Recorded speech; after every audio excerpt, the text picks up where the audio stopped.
afternoon. Let me please briefly introduce myself. My name is Pavel Doubek. I am from the Czech Republic. I am studying a PhD program at the Brno University of Technology, Faculty of Civil Engineering. Today I would like to present to you our work, analysis of the material properties in the vicinity of bimaterial interface made by the laser-cladded protective layer on the high-strength steel S960. I have worked on this topic together with my colleagues, Dr. Lucie Malíková, and my supervisor, Associate Professor Stanislav Seitl. Let's start with a short introduction. In a technical practice, structural elements or components made by different metallic layers with various properties are used. The material combinations are chosen during designing, repairs or renovations. The reason of using bimaterial structural elements is in improvement of mechanical or chemical properties of surface layer, for example, hardness, slip resistance, abrasion resistance, surface corrosion resistance, etc. Our research focuses on a bimaterial interface made by laser cladding technology. It's used for functional parts of high-stress components such as bending tools, forming tools, pins, stops, pistons, etc. And as substitute of some older ecologically disadvantageous technologies, for example, electrochemical hard chrome plating. The application of various coatings to substrate may cause a change of properties, residual stresses, and initiate a potential formation of surface concentrators. So aim of our work is to describe the effect of structural changes near bimaterial interface on these mechanical properties. Laser cladding technology, it's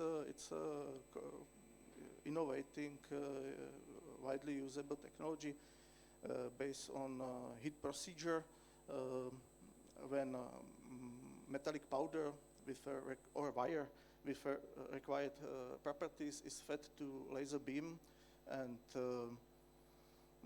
this powder is molten together with a base material and new surface layer with a strong metallurgical bond between this surface layer and base material is generated.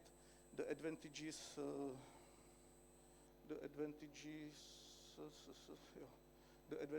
of this technology are low temperature impact, small heat affected zone, precise distribution of laser energy, excellent adhesion and cohesion, and many of possible material combinations. As you can see in the table, high-strength steel S960 was used as a material of substrate, and materials either aluminum, bronze, Metco 51 NS, and or hard chrome Racket 401 were used as materials for laser cladded layers. Real specimens of both variants you can see in the picture number 5. The metallographic analysis by electron microscope to detection of microscopic defects and to describe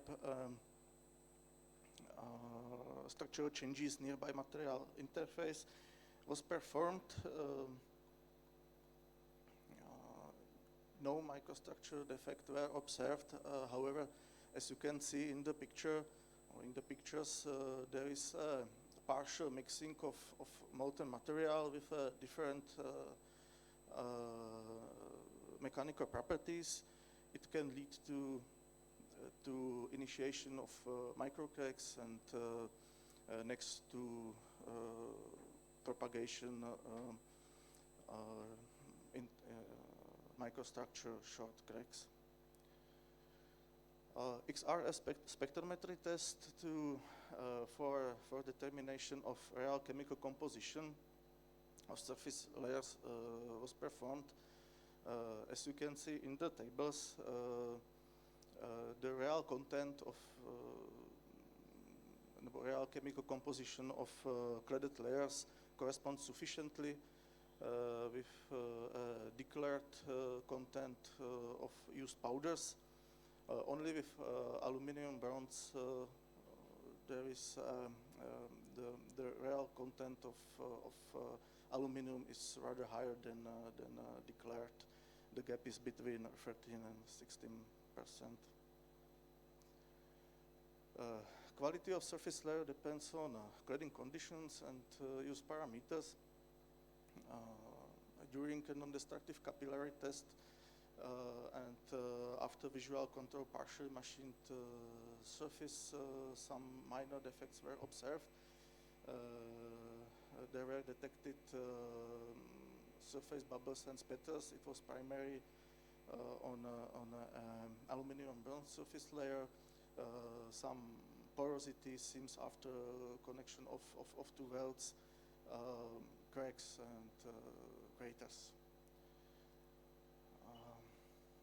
For determination of selected fracture mechanical parameters was used microhardness test. Because microhardness test, it's a standard optical static hardness test when indenter is pressed into the surface of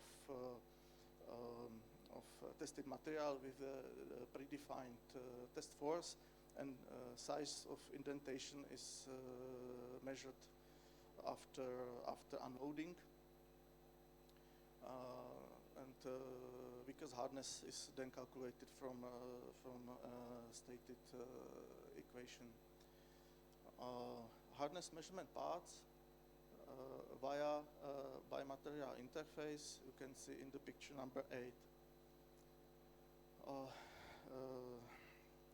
Measured values because hardness results of Young modulus and tensile strength for bimaterial interface are given in the table. Young modulus, the calculation of Young modulus from viscous hardness is described more profoundly in a different presentation. So in this presentation are only data stated, and tensile strength is determined according to viscous microhardness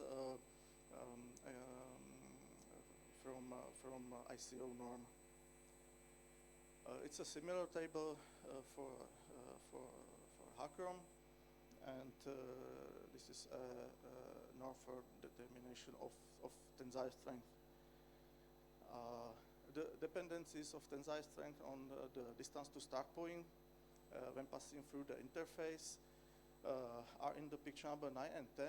For aluminum bronze, there is a gradual increase of tensile strength in the vicinity of bimaterial interface due to structural changes and groove viscous microhardness. In a transition zone between surface layer and base material, it's a green field in the picture. There is a sharp rise of tensile strength followed by passage through heating affected zone and stabilization on a nominal values for S960. For Hakrom layer, there is a gradual decrease